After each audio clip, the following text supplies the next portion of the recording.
Hello, আসসালামু আলাইকুম। সুলতানা শারমিনের পক্ষ থেকে আপনাদের সবাইকে শুভেচ্ছা। আমি আজ আপনাদের কাছে একটি নতুন রেসিপি নিয়ে এসেছি। সেই রেসিপিটা হচ্ছে টোনার জালি কাবাব। টোনার জালি কাবাব আমি সাধারণত এখানে গ্রোসারি শপগুলোতে এই টোনা এরকম ক্যান টোনা পাওয়া যায়। সো আমি এই টোনা নিয়েছি, দেখতে পাচ্ছেন। সো এই টোনাটা আমি এখানে একটু কাছের থেকে দেখাচ্ছি। এই যে টোনা, এখানে আমি এরকম 3 ক্যান টোনা নিয়েছি এখানে, এবং এই টোনাগুলোকে আমি একটু পানি দিয়ে ধুয়ে হাতে এভাবে চিপে পানিগুলো ফেলে আমি এই টোনাগুলোকে এভাবে নিয়েছি। এখন এই টোনাটার জালি কাবাব তৈরি করার জন্য আমি যে ইনগ্রিডিয়েন্টসগুলো আমি এটার মধ্যে দিব সেগুলো আমি আপনাকে একটু দেখাতে চাই আপনাদেরকে। আমার প্রথমে যা লাগছে কাঁচামরিচ, এখানে আপনার কাঁচামরিচটা আপনার স্বাদ অনুযায়ী দিবেন। এখানে আছে 2 চামচের মতো, টেবিল চামচের মতো রসুন পেস্ট আছে, 2 চামচ টেবিল পরিমাণ মতো আদা পেস্ট, 1 চামচ পরিমাণ জিরা পেস্ট আছে। চিনি চিনি এখানে 1 টেবিল চামচ নিয়ে আমি আরও হাফ নিয়েছি। আছে এখানে দুটা মশলা, যে মশলাগুলো আমি আপনাদেরকে একটু দেখাচ্ছি। এই যে দেখতে পাচ্ছেন, ইসে টিকিয়া শিক কাবাব, ইসে শানের, এখান থেকে আমি 1 চামচ নিয়েছি, এবং এটা থেকেও টিকা থেকেও আমি 1 চামচ নিয়েছি, নিয়ে এখানে 2 চামচ পরিমাণ আমি রেখে দিয়েছি। নিয়েছি হোয়াইট ব্রেড, এখানে 5 পিস ব্রেড আছে, যে ব্রেডটাকে আমি পানিতে ভিজিয়ে হাতে চিপে, দেখেন এভাবে চিপে এখানে রেখে দিয়েছি। এখানে আছে জিরে গুঁড়ো, আমি এখান থেকে 1 টেবিল চামচ ইউজ করব, আর এ পাশে রাখা ধনিয়া গুঁড়ো 1 টেবিল চামচ পরিমাণ নিয়েছি। আছে টমেটো কেচাপ, এটা আমি পরিমাণ মতো নিব। আছে সয়া সস, এটাও আমি পরিমাণ মতো নিব। স্বাদের জন্য আছে লবণ, আছে ব্রেড ক্রাম্ব। এই ব্রেড ক্রাম্বটাকে আমি সাধারণত বাইন্ডিং করার জন্য আমি নেই। আছে 3 ধরনের হার্বস বলতে মিন্স এখানে আছে কোরিয়ান্ডার, মিন্ট, আর হচ্ছে কারি লিফটা আমি এই টোনার জালি কাবাবে ইউজ করি এই জন্য, কারণ খুব সুন্দর একটা গন্ধ আসে। আর লাগবে এগ। চলেন তাহলে আমরা দেখি নিই কী কী ইনগ্রিডিয়েন্টসগুলো দিয়ে আমরা কিভাবে এই টোনার জালি কাবাবটা তৈরি করি। আমি এখন এক এক করে সব ইনগ্রিডিয়েন্টসগুলো এই টোনার মধ্যে দিয়ে দিচ্ছি। প্রথমে আমি দিয়ে দিচ্ছি হার্বসগুলো, সব হার্বসগুলো দিয়ে দিলাম। কাঁচামরিচ দিয়ে দিলাম, স্পাইসিগুলো, শিক কাবাব এবং টিকিয়া কাবাবের মশলাগুলো দিয়ে দিলাম, চিনি,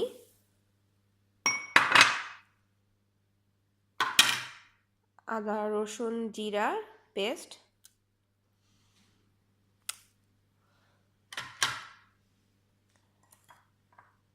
1 চামচের মতো টালার জিরার গুঁড়ো, 1 চামচের মতো ধনিয়ার গুঁড়ো,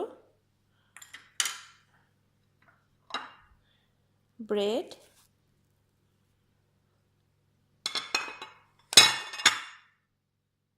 টমেটো ক্যাচাপটা 1 টেবিল চামচের মতো, 2 টেবিল চামচের মতো আপনারা দিতে পারেন, 2 টেবিল চামচ পর্যন্ত। হ্যাঁ, 2 টেবিল চামচ পর্যন্ত দিলাম। এবার সয়া সসটা আমি দিয়ে দিচ্ছি। সয়া সসটাও 1 টেবিল চামচ পর্যন্ত। স্বাদ অনুযায়ী লবণ দিচ্ছি, 2টা ডিম,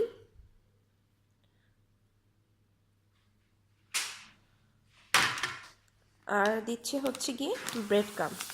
ব্রেড ক্রামটা আমি আমার পরিমাণ মতো দিই, এখানে আমি বুঝে দিই, যেটা কি না আপনাদের বোঝার সুবিধার্থে বলি যে আমি জাস্ট এই টুনার জালি কাবাবটা যেন হার্ড হয় সেই জন্য আমি এই ব্রেড ক্রামটা ইউজ করি। আমি এটা সফট রাখি না, সফট রাখলে যখন কিনা আপনারা তেলে দিবেন তখন কেমন যেন একটা নরম নরম একটা প্যাচ প্যাচ একটা ধরনের মানে টেক্সচার আসে, যেটা কিনা আমি লাইক করি না। সো আমি চাই একটু হার্ড, যার জন্য ব্রেড ক্রামটা ইউজ করি। তো সব কিছু নিয়ে আমি এভাবে মাখিয়ে নিব। দেখেন মাখানোর পরে এরকম একটা অবস্থানে এসেছে।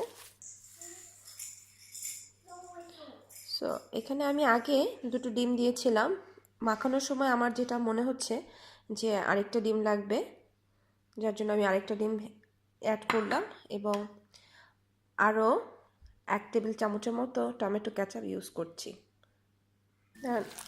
আবার খুব সুন্দর করে মাখিয়ে নেব।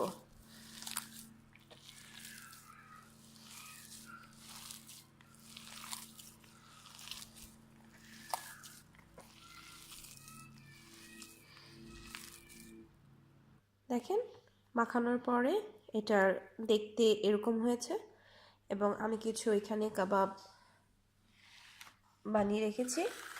দেখেন দেখতে এরকম হয়েছে, কত সুন্দর, কত টাইট দেখতে পাচ্ছেন। এবং এই রকম মোটা রাখার চেষ্টা করবেন এবং এই সাইজটা করার চেষ্টা করবেন, তাহলে একটা কাবাব একজন মানুষের জন্যই যথেষ্ট।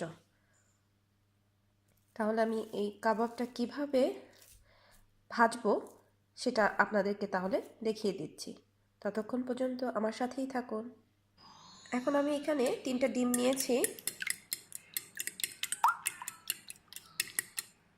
এই ডিমের মধ্যে ওই কাবাবগুলো ডুবিয়ে ভাজার জন্য এখন যেটা হচ্ছে, এই ডিম 3টার মধ্যে আমি একটু পানি অ্যাড করব। পানি অ্যাড করার কারণটা হচ্ছে এই ডিমটা পাতলা হবে এবং এটা জালি হতে সাহায্য করবে। এখন আমি এই ডিমের মধ্যে কাবাবগুলো দিয়ে আমি তেলে ছাড়বো। তার আগে আমি একটা কথা বলে নিতে চাই, এই ডিমটার মধ্যে যখন আমি পানি অ্যাড করেছি, পানিটা খুব সামান্য পরিমাণে অ্যাড করতে হবে। বেশি পানি অ্যাড করলে কিন্তু ডিমটা খুবই বেশি পাতলা হয়ে যাবে। যখন কিনা আপনি এটা তেলে ছাড়বেন তখন আর এটা ডিম এবং কাবাবটা মানে ডিমের উপরে কাবাবের উপরে ডিমের প্রলেপটা বসবে না। সো খেয়াল রাখতে হবে, পানিটা কম দিতে হবে। এখন আমি তাহলে একটা কাবাব ছেড়ে দেখি। দেখেন অলরেডি জালি জালি একটা ভাব হয়ে গেছে।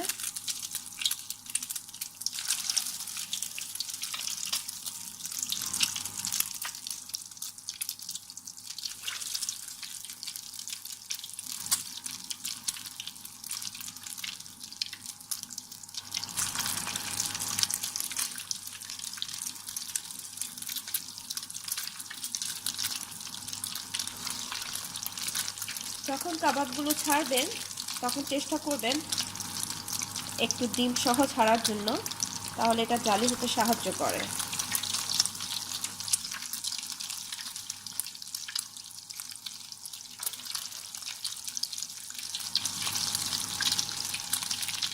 আপনি চাইলে উপর দিয়ে এভাবে একটু ডিম ছিটিয়ে দিতে পারেন।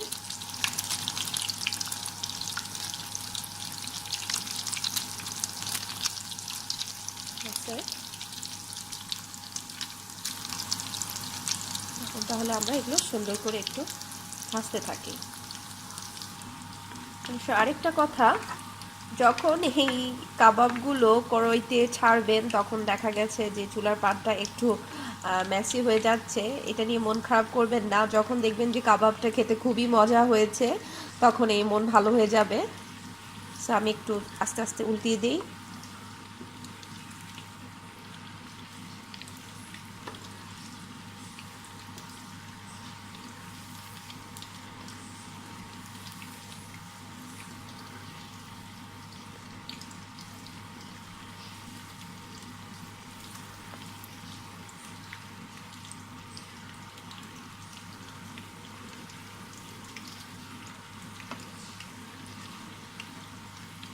সাবধান হয়ে এগুলো উল্টাবেন, কারণ একটু ছিটে শরীরের মধ্যে পড়লে হাত পা পড়ে যেতে পারে।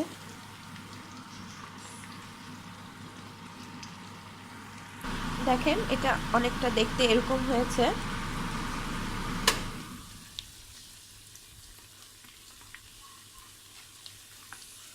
আমি আপনাদেরকে একটা উপরের দিকে তুলে দেখাচ্ছি।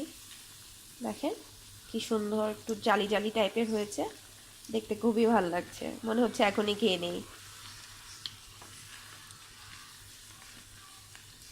এটা ততক্ষণ পর্যন্ত ভাজবেন যখন আপনার মনে হয় যে না ভিতরের পুরটা সিদ্ধ হয়ে গেছে, ততক্ষণ পর্যন্ত এটা ভাজতে থাকবেন।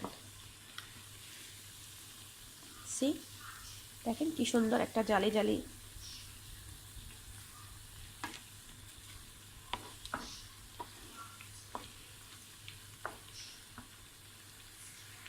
আমি ভেজে তুলেছি জালি কাবাবগুলো, ঠিক এরকম অবস্থায়। দেখেন দেখতে কি সুন্দর হয়েছে, এটা দেখতেও যেমন সুন্দর